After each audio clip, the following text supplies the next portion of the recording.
Hi guys. आज फिर से स्वागत है आप लोगों का एक नई क्लास के साथ। आज पिछली लास्ट क्लास में हमने पढ़ा था पास्ट इंडेफिनिट नेगेटिव और आज हम पढ़ेंगे पास्ट इंटेरोगेटिव। ठीक है, पास्ट इंडेफिनिट इंटेरोगेटिव। इंटेरोगेटिव को कहते हैं प्रश्नवाचक वाक्य। ये सब मैं हिंदी में बता चुका हूँ अपनी पहली ही क्लास में, जिसने नहीं देखा है वो देख ले। चलिए शुरू करते हैं।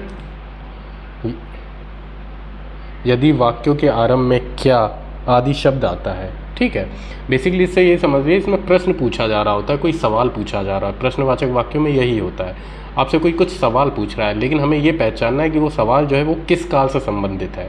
प्रेजेंट इंडेफिनिट का है, पास्ट इंडेफिनिट का है, ठीक है, या फ्यूचर इंडेफिनिट का है। बात इतनी सी है, ठीक है।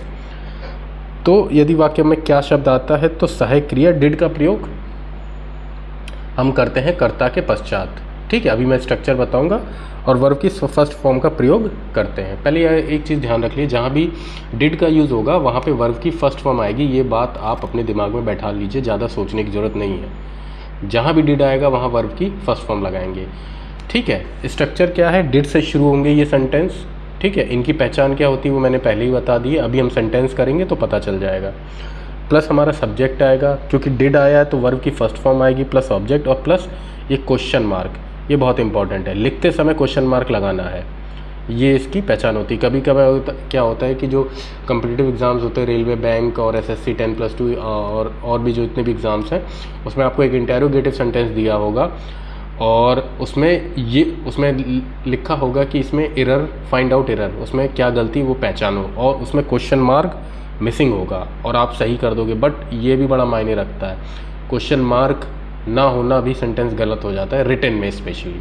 ठीक है, खासकर कम्पिटिटिव एग्जाम से बोलचाल की भाषा में आप ऐसे ही लिख रहे हो जनरली, तो इसको वो लोग अवॉइड कर देते हैं। बट जब आप बात करते हैं कम्पिटिटिव एग्जाम्स की, आप नौकरी की तैयारी कर रहे हैं, तो ये छोटी छोटी गलतियाँ नंबर काट देती हैं। ठीक है, तो इसका ध्यान रखिएगा, जितने भी इंटेरोगेटिव सेंटेंस हैं उनमें क्वेश्चन मार्क आएगा।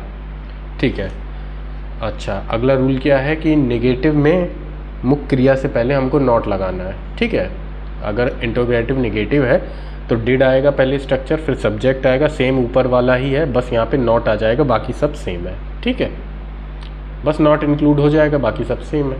कभी नहीं के लिए हमको नेवर का यूज़ करना है, प्लस क्वेश्चन मार्क। आइए कुछ सेंटेंस हम लोग देख लेते हैं।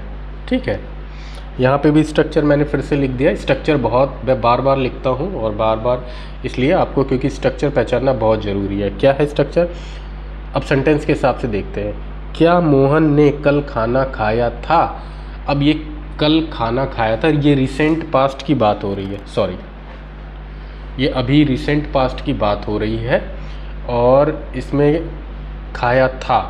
ठीक है, आप इससे खाया था, था, ती थे, तो ये पास्ट इंडेफिनिट है। और क्योंकि इसमें सवाल पूछ रहा है क्या से शुरू हो रहा है, तो ये पास्ट इंडेफिनिट इंटेरोगेटिव। तो किससे शुरू होगा, ये स्ट्रक्चर। ठीक है, दिमाग में रखना है। तो डिड हमने पहले लगा दिया, फिर सब्जेक्ट क्या है हमारा, मोहन है, कर्ता तो मेन मोहन ही है ना, तो डिड मोहन। फिर वर्ब की फर्स्ट फॉर्म, वर्ब क्या होता है, क्रिया जो कर रहा है, तो क्या कर रहा है इसमें, खाना खाया, तो खाना की क्या होती है, ईट, वर्ब की फर्स्ट फॉर्म ही लगेगी। ठीक है, तो डिड मोहन ईट द, बचा हुआ ऑब्जेक्ट द फूड, और कब खाया, कल, यस्टरडे। ठीक है, तो फिर क्वेश्चन मार्क, तो did Mohan eat the food yesterday. ऐसे बनते हैं सेंटेंस। दूसरा देख लेते हैं, क्या सोहन ने कल पढ़ाई नहीं की थी। अब ये इंटेरोगेटिव नेगेटिव है जो अभी मैंने बताया था, इसमें केवल नॉट का यूज़ होना है, बाकी स्ट्रक्चर सेम रहेगा। तो ये स्ट्रक्चर लिखा है, डिड सोहन, फिर सब्जेक्ट के बाद नॉट आ जाएगा, नॉट, डिड सोहन नॉट, फिर बचा हुआ वर्ब की फर्स्ट फॉर्म। ठीक है, यहाँ पे वर्ब की फर्स्ट फॉर्म आएगी, सेम यही है, बस नॉट लग जाएगा सब्जेक्ट के बाद। Did Sohan not study yesterday, और फिर क्वेश्चन मार्क। ठीक है, ये स्ट्रक्चर में भी है। ठीक है, क्या रेखा कभी दिल्ली नहीं गई।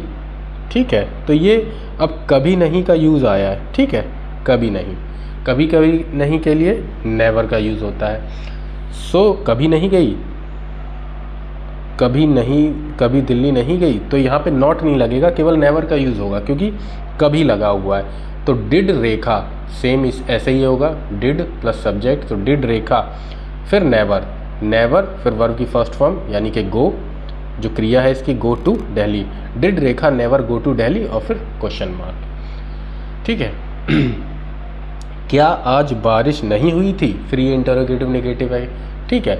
डिड इट, क्योंकि इट इसलिए लगाया है सब्जेक्ट के स्थान पे क्योंकि बारिश के लिए हम इट का यूज़ कर सकते हैं। जब हम इट का यूज़ पढ़ाएंगे तो आपको वहाँ समझ में आ जाएगा।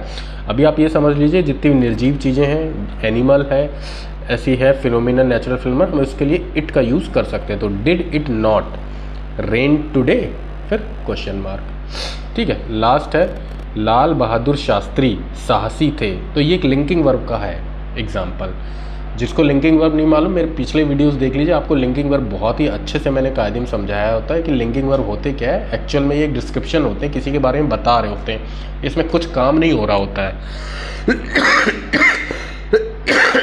सॉरी, पिछले जो सेंटेंस है आपने ध्यान दिया, इसमें कुछ ना कुछ क्रिया हो रही है, लेकिन इसमें नहीं हो रही, इसमें डिस्क्रिप्शन है, एक वर्णन है, किसी के बारे में बताया जा रहा है। तो ये ऐसे बनेंगे, Lal Bahadur Shastri was a courageous. ठीक है, या आगे मैन लिख सकते हैं, इसमें नहीं है, तो Lal Bahadur Shastri was a courageous. ठीक है। थैंक यू गैस, कल मिलते हैं हम लोग नेक्स्ट वीडियो के साथ। और मैंने वोकैब्स भी स्टार्ट की है, जो मैं न्यूज़पेपर रोज़ पढ़ता हूँ daily, times of India, the Indian express और भी न्यूज़पेपर है, तो उनके जो करंट की वोकैब्स है वो मैं शॉर्ट्स में डाल रहा हूँ। आप प्लीज़ शॉर्ट्स भी देखें, उसमें आपको करंट वोकैब्स मिलेंगी। थैंक यू, मिलते हैं नेक्स्ट वीडियो।